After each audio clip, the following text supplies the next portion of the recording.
Good evening friends, कैसे हैं आप सब लोग। कल थोड़ी सी वीडियो अटक गई थी तो आप लोगों ने देख ली होगी, फिर भी 10 मिनट की बन गई थी, वो मैंने अपलोड कर दी थी। ठीक है, सीडीपी की क्लास लाते हैं डेली 7 PM पर। इसमें कुछ ट्रिक्स बताते हैं, एक्सपेक्टेड क्वेश्चंस बताते हैं, डीपली एक्सप्लेन करते हैं इसमें। ठीक है, बाकी अगर इस सीरीज के साथ बने रहोगे ना, कि कोई सी भी सीडीपी हो, पेडागोजी हो, सब हो जाएगी आपसे, ये मेरा वादा है। एक जो भाषा शिक्षक होता है उसके रूप में उसकी सबसे बड़ी चुनौती क्या है? तो उसकी जो सब भाषा संसाधन का अभाव, ऐसा कुछ नहीं होता, खूब भाषा संसाधन होते हैं। भाषा की बच्चों की भाषा को संचार माध्यमों के प्रभाव से मुक्त करना, मुक्त नहीं करते। भाषा को सीखने के महत्व से परिचित कराना, ये कोई चुनौती थोड़ी ना है। चुनौती पता है क्या है? बहुभाषिक कक्षा में उचित रणनीति बनाना। देखो, एक है तमिल बच्चा, एक है तेलुगु बच्चा, एक है कन्नड़ बच्चा, एक है संस्कृत, एक हिंदी, इस तरीके से 5 बोलने वाले। अब सबको एक साथ कैसे क्लास में लेके चलना है, इसके लिए हमें क्या बनानी पड़ेगी? उचित रणनीति। तो सबसे ज़्यादा जो बड़ी चुनौती है यही है कि सबकी आवश्यकताओं को एक साथ पूरा करना। आंसर हो जाएगा डी। नेक्स्ट, देखो, प्राथमिक स्तर पर कौन सा भाषा शिक्षण का उद्देश्य नहीं है? देखो, कंठस्थ मेरे को 1 सेकंड में दिख गया। ये कभी भी किसी भी स्तर पर, प्राथमिक नहीं, ये अगर कह देना कि द्वितीयक, द्वितीयक, या कह दे कि किसी भी स्तर पर कंठस्थ करना उद्देश्य नहीं हो सकता। आंसर क्या हो जाएगा आपका? बी। 1 सेकंड में निकलता है उत्तर। नेक्स्ट, देखो, भाषा शिक्षण के संदर्भ में कौन सा कथन सही नहीं है? देखो, भाषा अर्जन और भाषा अधिगम में अंतर होता है, सही बात है। अर्जन किसका करते हैं? मातृभाषा का करते हैं, या अपनी पहली लैंग्वेज का करते हो। अधिगम सेकंड लैंग्वेज का करते हैं। ठीक है, भाषा शिक्षण में केवल, देखो केवल मिल गया, क्या सही नहीं है? केवल। आंसर बी हो जाएगा। मैं ज़्यादा ध्यान भी नहीं देता। केवल भाषाई शुद्धता पर ही अधिक बल दिया जाता है, ऐसा थोड़ी ना। लिखने पे भी बल दिया जाता है, बोलने पे, सुनने पे, हर चीज़ पे बल दिया जाता है। आंसर बी हो जाएगा। नेक्स्ट, भाषा शिक्षण का संप्रेषणात्मक उपागम किस चीज़ पे बल देता है? संप्रेषण मतलब समझ रहे हो? बोलना और सुनना, संप्रेषण जब भी तो होता है। तो ये क्या होगा? संदर्भ में भाषा प्रयोग की कुशलता पर, या बोलने कौशल पर बल देता है, या मातृभाषा के प्रयोग पर। तो संदर्भ में भाषा प्रयोग। ठीक है, आंसर क्या हो जाएगा? बी। नेक्स्ट, देखो, प्लेटो का कथन था। प्लेटो को पता है कौन है? सुकरात, प्लेटो, अरस्तु। तो प्लेटो किसका शिष्य, गुरु था? अरस्तु का। और अरस्तु का शिष्य कौन था? सिकंदर। इन चीज़ों को याद रखना। ठीक है, प्लेटो का यह कथन था कि बच्चा बड़ों की बीच एक विदेशी की तरह होता है। किस भाषाई सच्चाई की ओर संकेत करता है? तो प्लेटो ने कहा था कि बच्चे अपनी भाषा में बोलते हैं जिसे बड़े सही सही नहीं समझ पाते, इसीलिए उन्हें लगता है कि विदेशी की तरह। जैसे कोई विदेशी आया आपके यहाँ, इंग्लिश बोल रहा है, आप समझ नहीं पाओगे सही से, तो आपको क्या लगेगा? कि ये एक तरीके से विदेशी है। ठीक है, आंसर क्या हो जाएगा? ए। नेक्स्ट, भाषा की कक्षा में जो कहानियाँ होती हैं किस चीज़ का कार्य करती हैं? मनोरंजन का साधन है। मनोरंजन ही नहीं कराना है, पढ़ाई भी करानी है। पाठ्य पुस्तक का एक पाठ है, उतना ज़्यादा अच्छा नहीं है। विभिन्न प्रकार की भाषिक संरचना, देख रहे हो, कहानी अलग अलग तरीके की होती हैं। ठीक है, किसी की मतलब राष्ट्र भक्ति वाली कहानी होती है, कुछ प्रेम की कहानी होती हैं। ठीक है, चिंतन विकास, कहानियों से ना सबसे ज़्यादा क्या होता है? चिंतन। इसकी संभावनाओं के लिए होती हैं कहानियाँ। आपका ना थोड़ा अमूर्त चिंतन कराती हैं कहानियाँ। ठीक है, तो आंसर हो जाएगा सी। नेक्स्ट, अब देखो, यहाँ लिख रहा है एकमात्र संसाधन, तो एकमात्र थोड़ी ना होती कहानी। अब देखो, नेक्स्ट है भाषा कौशल के संदर्भ में कौन सा सही है? भाषा कौशल कौन कौन से? 4 हैं। सब सब पढ़ें लिखें, इस तरीके से ट्रिक बना लो। सुनना, बोलना, पढ़ना, लिखना। ठीक है, सब पढ़ें लिखें, ये ट्रिक है। और इंग्लिश की तो पता ही होगी, ऐसे LSRW, listening, speaking, reading, writing. तो इसमें पूछ रहा है कि भाषा कौशल के संदर्भ में कौन सा सही है? तो सुनना और पढ़ना, देखो, सुनना, बोलना, पढ़ना, लिखना एक क्रम से सीखे जाते हैं? नहीं, ये अंतर्निहित होते हैं, एक साथ सीखे जाते हैं।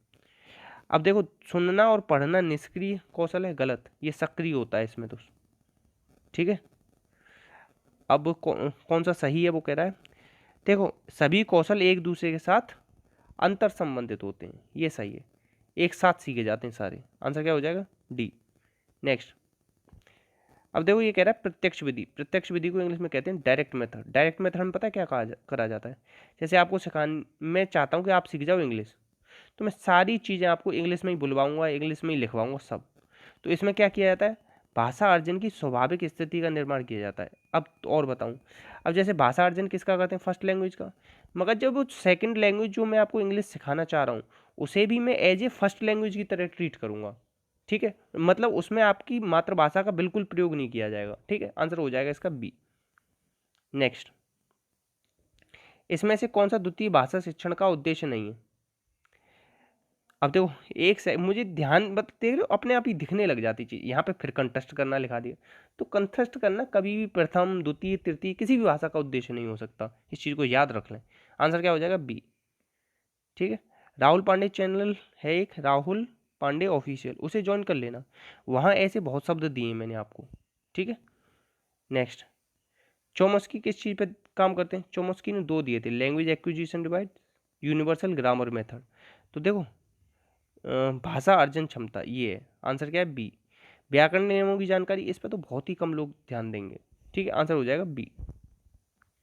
नेक्स्ट है, भाषा शिक्षण में अनिवार्य है, क्या अनिवार्य है भाषा शिक्षण में, तो भाषा शिक्षण में अनिवार्य है विशेष आवश्यकता वाले बच्चों के साथ विभिन्न प्रकार, केवल एक पक्ष की बात कर रहा है, वर्तनी संबंधी एक पक्ष कर रहा है, देखो यहाँ आ रहा है समग्रवादी दृष्टिकोण, इसमें विशेष आवश्यकता वाले बच्चे आ जाएंगे, वर्तनी संबंधी गृहकार आ जाएगा, मानक भाषा भी इसी में आ जाएगी, तो सब कुछ आ जाएगा समग्रवादी में, आंसर हो जाएगा बी।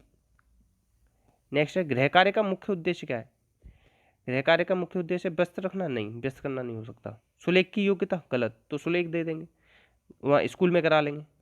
तो इसका मुख्य उद्देश्य होता है पढ़ाए गए पाठ को दोहराने के लिए अवसर देना, और जहाँ पे भी आपको अवसर देना शब्द मिल जाए, तो इस यही सारे मैंने पॉइंट डाले हैं जो मैं आपको बता रहा हूँ, राहुल पांडे ऑफिशियल वहाँ पे मिल जाएंगे, आपको ज्वाइन कर लेना। नेक्स्ट, टेलीग्राम पे उसका लिंक दे रखा है डिस्क्रिप्शन में। छात्रों के शब्द भंडार में वृद्धि का उपाय क्या है, शब्द भंडार में वृद्धि कैसे होगी, तो देखो शब्दकोश का उपयोग करेगा, छात्रों में स्वाध्याय की प्रवृत्ति को विकसित करेगा, शिक्षक नए नए शब्दों का प्रयोग करेगा, उपरोक्त सभी, तो सारे काम करने चाहिए हमें अगर शब्द भंडार में वृद्धि करनी है तो। आंसर क्या हो जाएगा, डी। नेक्स्ट, प्रत्येक पाठ का आरंभ कहाँ से होता है, आरंभ या प्रारंभ, तो ये हमेशा प्रस्तावना प्रश्न से होता है, किससे, प्रस्तावना से। नेक्स्ट, देखो एल्गोरिथम बच्चे में क्या विकसित नहीं कर सकती, एल्गोरिथम क्या, कोई भी दुनिया की कोई भी चीज़ हो, कोई भी चीज़ हो वो कभी भी रटना विकसित नहीं कर सकती, आंसर क्या हो जाएगा, ए। नेक्स्ट, अब देखो ये गणित का पेपर था, किसका था, गणित का, इस तरीके से क्वेश्चन आ जाए आपके पास, आप फंस जाओ, अमूर्तता विशिष्टता व्यापीकरण किस विषय को समझने के लिए उपयोगी, तो आप किसका पेपर दे रहे हो, गणित का, तो किस क्या हुआ, गणित को उपयोगी है, इस चीज़ को याद रखना है, ऐसे बहुत सारे आप आंसर निकाल लोगे। नेक्स्ट, बच्चे में गोलाई की अवधारणा धीरे धीरे विकसित की जाती है, होती है, तो ये सबसे पहले मूर्त बताएंगे, सामने गोला, चूड़ी, इन सबसे पहले बताएंगे, ठीक है, ELPS थ्योरी होती है उस तरह सिखाएंगे, ठीक है। नेक्स्ट, गणित ज्ञान का निश्चित तथा ठोस आधार क्या होता है, ये होता है तार्किक, गणित कैसा है, तार्किक है। नेक्स्ट, इकाई योजना किसने दी थी, इकाई योजना दी थी हार्वर्ड ने, इन्होंने ही पंचपदी प्रणाली दी थी, पंचपदी प्रणाली, इन्होंने ही कहा था गणित बहुत ज़्यादा जरूरी है, एकेडमिक डिसिप्लिन दिया था, प्रस्तावना प्रस्तुतिकरण साचर सामान्यकरण अनुप्रयोग, ये चीज़ दी थी, ठीक है इन्होंने, और इन्होंने क्या दिया था, इन्होंने दिया था स्मृति स्तर, स्मृति स्तर, ठीक है। और नेक्स्ट क्वेश्चन, देखो प्राथमिक स्तर पर गणित का महत्व क्या है, तो प्राथमिक स्तर क्या है, 1 to 5, इसमें क्या होना चाहिए, हर बच्चे को ना मानसिक गणित सिखाना चालू कर दें, इसीलिए बच्चों को क्या कराया जाता है, रोल प्ले कराया जाता है, इस चीज़ को याद रखना। जैसे कि बच्चा ना छोटी मोटी कैलकुलेशन कर ले, बाजार जा रहा है तो कुछ खरीद लाए, ठीक है, मनी मन में, ऐसा ना हो कि बाजार गया 10 रुपये की टॉफ़ी खरीदी, 5 उसने 50 रुपये दिए, तो अब कॉपी निकाल के उसे जोड़ गुणा करने लगे, ऐसा ना करने लगे बच्चा, तो हमें थोड़ा सा उसे मानसिक, थोड़ा सा क्या, गणित प्राथमिक स्तर पर मानसिक होना चाहिए कि वो मनी मन में भी करना सीख जाए। नेक्स्ट, अच्छा कभी भी ये चीज़ आ जाए धार्मिक या आध्यात्मिक की, इन दोनों की बात कभी भी साइकोलॉजी में नहीं हुई है, याद रखना।